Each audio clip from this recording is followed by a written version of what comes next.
Student, आज हम सामाजिक विज्ञान का जो असहयोग आंदोलन है उसके बारे में पढ़ेंगे।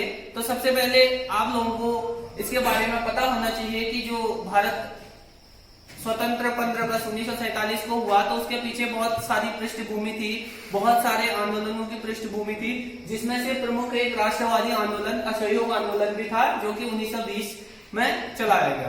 तो असहयोग आंदोलन को शुरू करने से पहले उसके लिए बहुत सारे अनेक ऐसे कारण थे जिनके थ्रू या जिनके कारण जो था असहयोग आंदोलन प्रारंभ हुआ।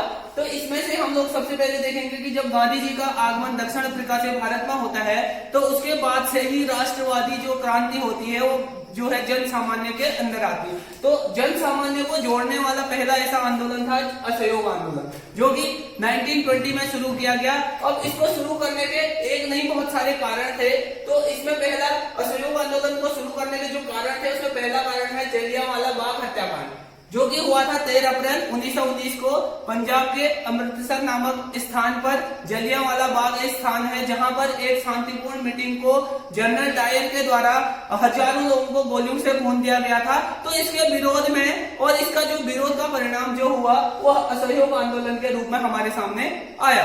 दूसरा कारण था रोलेट एक्ट, जो कि 1919 ईस्वी में प्रारंभ हुआ।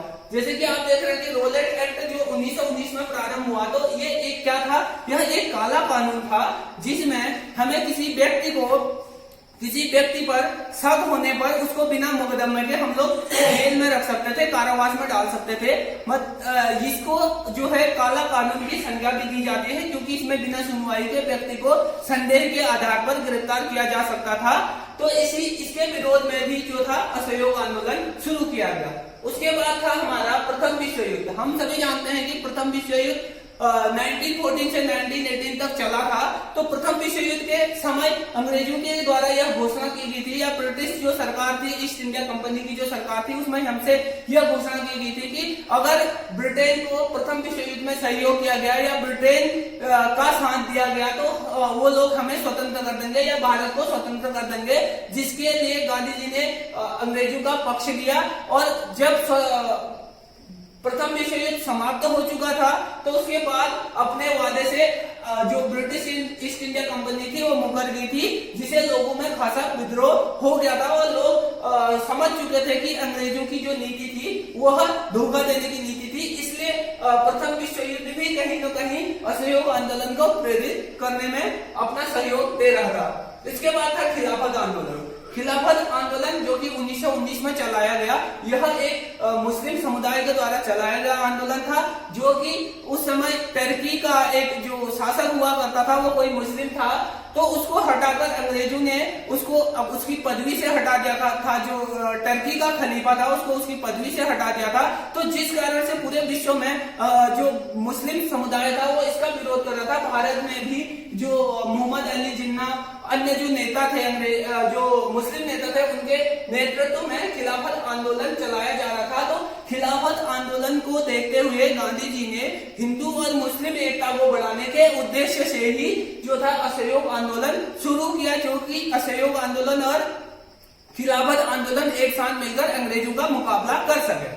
तो ये चार में मुख्य कारण जो थे वो थे असहयोग आंदोलन के प्रारंभ होने के चार मुख्य कारण। अब हम देखेंगे कि असहयोग आंदोलन की गतिविधियां क्या थी, यानी कि असहयोग आंदोलन में क्या करना होता था या क्या किया जाता था। तो सबसे पहले हम लोग देखेंगे कि उसमें पहला कारण है अहिंसक साधनों को अपनाना। अहिंसक मतलब गांधी जी हम सभी जानते हैं सत्याग्रह, यानी कि सत्य के लिए आग्रह करना। उनका मानना था कि कोई व्यक्ति हमें एक थप्पड़ मार दे तो हमें दूसरा गाल भी आगे करना चाहिए। इस जो धारणा को मानने वाले थे तो उन्होंने इस आंदोलन में भी यह बताया कि जो हमें हिंसक साधनों को नहीं अपनाना है, शांतिपूर्ण प्रदर्शन करना है या शांतिपूर्ण तरीके से हमें अंग्रेजों का विरोध करना है। असहयोग का मतलब असहयोग यहाँ पे जैसे कि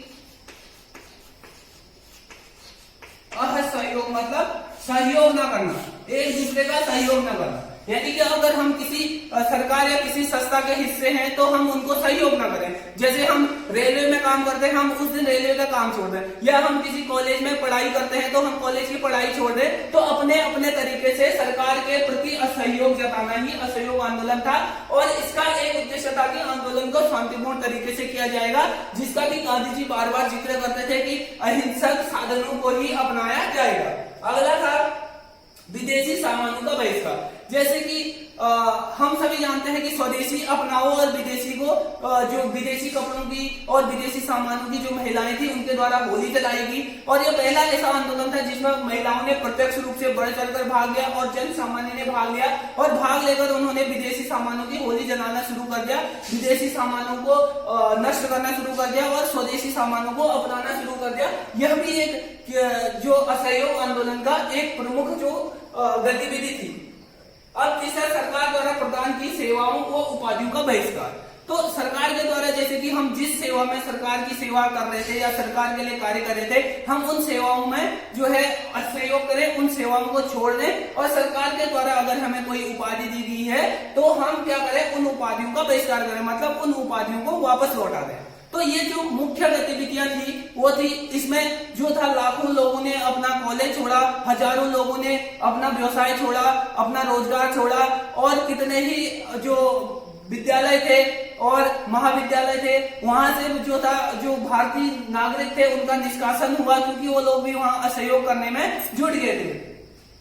अब जब असहयोग आंदोलन अपने चरम पर पहुंच चुका था, यानी कि अब लग ही रहा था कि जो अंग्रेज हैं वो भारत को छोड़कर जाने वाले हैं, और बहुत जगह पर इतना कड़ा विरोध हुआ कि अंग्रेजों की जो पावर थी वो एकदम शून्य हो गई थी।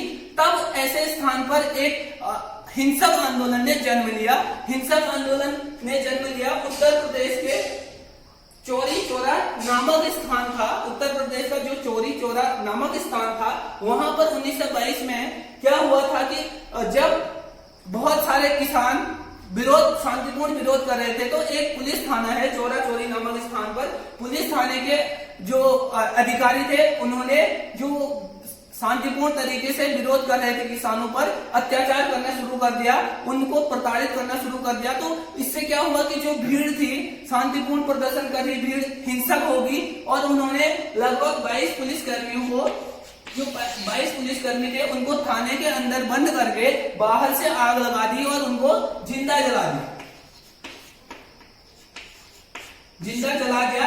इस घटना से क्या था, पूरे राष्ट्र में एक क्रांति की लहर फैल चुकी थी। लेकिन दूसरी तरफ जो गांधी जी थे वो इस घटना के सख्त खिलाफ थे, और वो इस घटना से इतने दुखी हुए कि उन्होंने 1922 में, यानी कि 1922 ईस्वी में इस जो आंदोलन था, असहयोग आंदोलन था, जो कि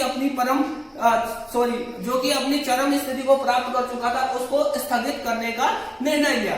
जब आंदोलन स्थगित हुआ तो बहुत सारे जो राष्ट्रवादी नेता थे उन्होंने इसका विरोध भी किया, और किसी ने गांधी जी का समर्थन भी किया। लेकिन जो आंदोलन था वो मुख्य धारा से हट गया था, और जिस कारण से वो आंदोलन असफल हुआ। तो बच्चों, ये टॉपिक असहयोग आंदोलन बहुत ज्यादा इंपॉर्टेंट है आपके एग्जाम के लिए भी, और आपके नॉलेज के लिए भी ये बहुत ज्यादा इंपॉर्टेंट है। तो आप इसको तैयार कीजिए। अगले दिन हम लोग पढ़ेंगे सविनय अवज्ञा आंदोलन पे चर्चा करेंगे। Thank you.